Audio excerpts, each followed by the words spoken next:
हमारी जिंदगी में जब तक सब कुछ ठीक चलता है, हमारे मन में कोई सवाल नहीं आता है। लेकिन हमारे जिंदगी में जब कोई बुरा चीज होता है या बुरी घटना होती है, तब मन में सवाल उत्पन्न होने लगता है कि क्या जिंदगी में सब कुछ पहले से तय है? क्या मेरे साथ जो हो रहा है ये पहले से लिखा हुआ है, या बस ये संयोग है कि मेरे साथ हो गया? कितना ढूंढने के बाद, कितनी किताबें पढ़ने के बाद गीता, महाभारत, रामायण, बड़े बड़े फिलोसफर, बड़े बड़े महात्मा, इन सब को सुनने पढ़ने के बाद ये पता चलता है कि हमारे जिंदगी में सब कुछ पहले से तय है। हमारे साथ जो हो रहा है वो हमारे जन्म से पहले ही लिख दिया गया है। कभी कभी गुस्सा भी आता है कि क्यों लिख दिया गया है। इस जिंदगी में हमारे जन्म से पहले ही क्यों लिख दिया जाता है? हमारे दुख, हमारे सुख, हमारी शादी, हमारा जन्म, हमारी मौत, हमारा अप, हमारा डाउन, सब कुछ क्यों लिख दिया जाता है?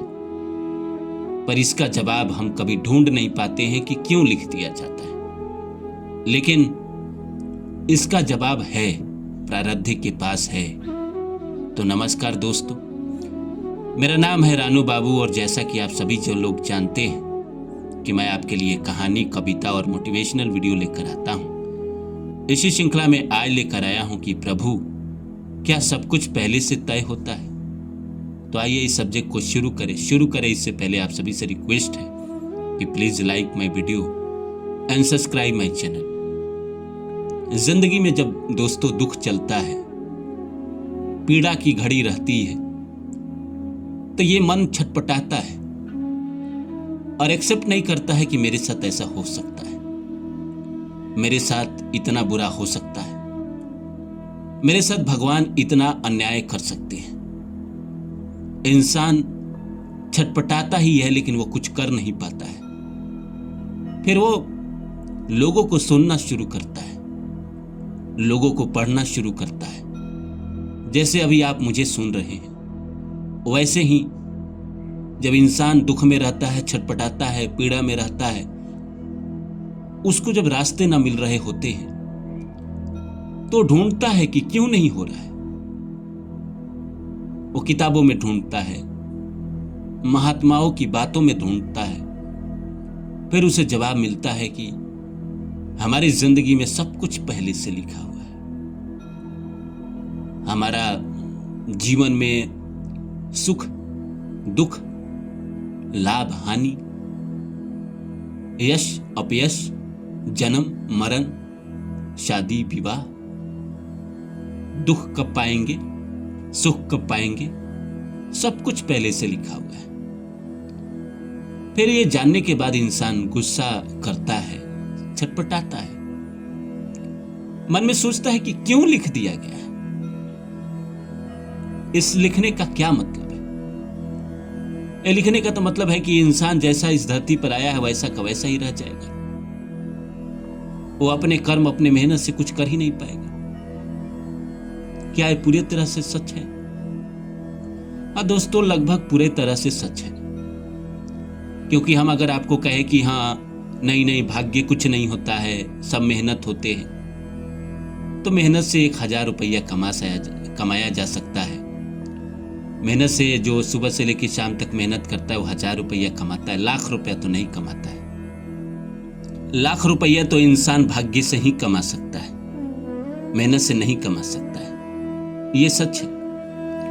ये भी सच है कि पूर्व जन्म के कर्म के अनुसार पीछे के जन्मों में हमने जो कर्म किए थे, पीछे के जन्म में, उसके पीछे के जन्म में, उसके पीछे के जन्म में, उस आधार पे इस जिंदगी में हमारे कोटा तय किए गए हैं कि आपको पूरे जीवन में 1 करोड़ रुपया दिया जाएगा, 3 रिलेशनशिप दिया जाएगा, 3 बेइज्जती दी जाएगी, 3 नेम फेम दिया जाएगा, 3 प्रमोशन दिया जाएगा।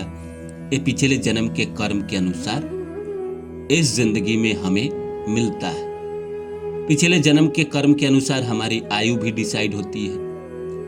आयु ऐसे डिसाइड होती है कि हमारे इस जन्म के कितने लोगों के कर्म चुकाने हैं। किसी से लेना होगा, किसी को देना होगा, तो कितने लोगों का कर्म चुकाना है, ये हमें पीछे के जन्मों के कर्म के अनुसार दिया जाता है। तो इंसान फिर करता क्या है? इंसान के पास फ्री विल क्या है? फ्री विल तो ऐसे देखा जाए तो कुछ है नहीं, मेरा अपना अनुभव है, लेकिन दुनिया उसको नहीं मानती है।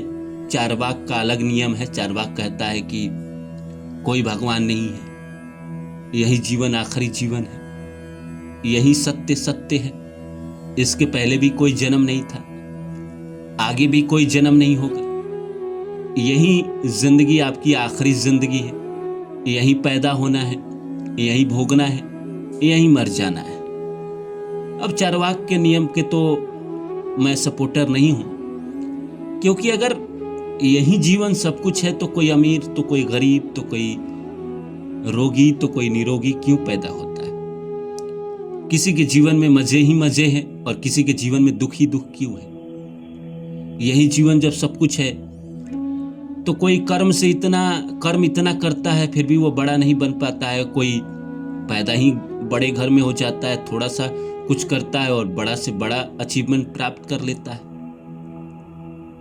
भगवान है, इस पे भी सवाल उठाता है, लेकिन मेरा ऐसा कुछ नहीं है। मेरा मानना है कि ईश्वर है, तभी ये दुनिया चल रही है। जो लोग नहीं मानते हैं वो अलग चीज है, लेकिन भगवान है भी और हमारे जिंदगी में सब कुछ जन्म से पहले लिखा हुआ है, एक एक चीज लिखा हुआ है। कोई सवाल करता है कि फिर लोग एक दूसरे को मार देते हैं तो ये तो पाप पुण्य कैसे हो गया? इंसान अगर किसी को मार देता है तो पाप है, लेकिन वही शेर अगर किसी हिरन को खा जाता है तो पाप नहीं है क्या? उसको नरक नहीं मिलेगा क्या? भाई, सबको इस जीवन में कर्म डिसाइड करके प्रकृति ने भेजे हैं। इतना गहराई में अगर आप जाएंगे तो कोई जवाब नहीं ढूंढ पाएगा। इस संसार में कोई ऐसा नहीं हुआ है जो इस लोक के अलावा दूसरे लोक को जानता हो।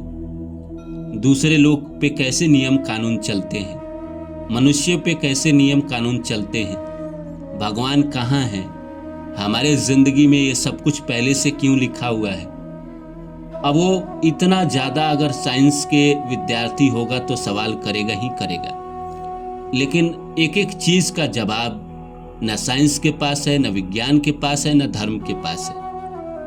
कुछ चीजें विश्वास के अनुसार ही इस दुनिया में फलित होती है। विश्वास है तो हमारे जिंदगी में ईश्वर है, हमारे साथ जो हो रहा है वो पहले से तय है। अगर नहीं विश्वास है तो ना ईश्वर है और आपके साथ जो हो रहा है वो कहीं ना कहीं आपकी गलती है, तभी हो रहा है। जब नहीं विश्वास है तो दूसरा कोई उपाय नहीं है ना। लेकिन कुछ ऐसी घटनाएं होती है जिसमें आपका कोई हाथ नहीं होता है, फिर भी आपके जीवन में घट जाती है और आप सोचते हैं कि मैंने तो कुछ ऐसा किया नहीं, तो ये अचानक कैसे घट गया। मेरा पूरा अपना विश्वास है कि इस जिंदगी में ईश्वर है, प्रकृति है, एनर्जी है, समय है, उसके आधार पे ही चीजें होती है, उसके आधार पे शुरू होती है, उसके आधार पे खत्म हो जाती है। हमारी जिंदगी में मोटा मोटी चीज सब कुछ पहले से लिखा हुआ है और हमारे पिछले जन्म के कारण ये सब है।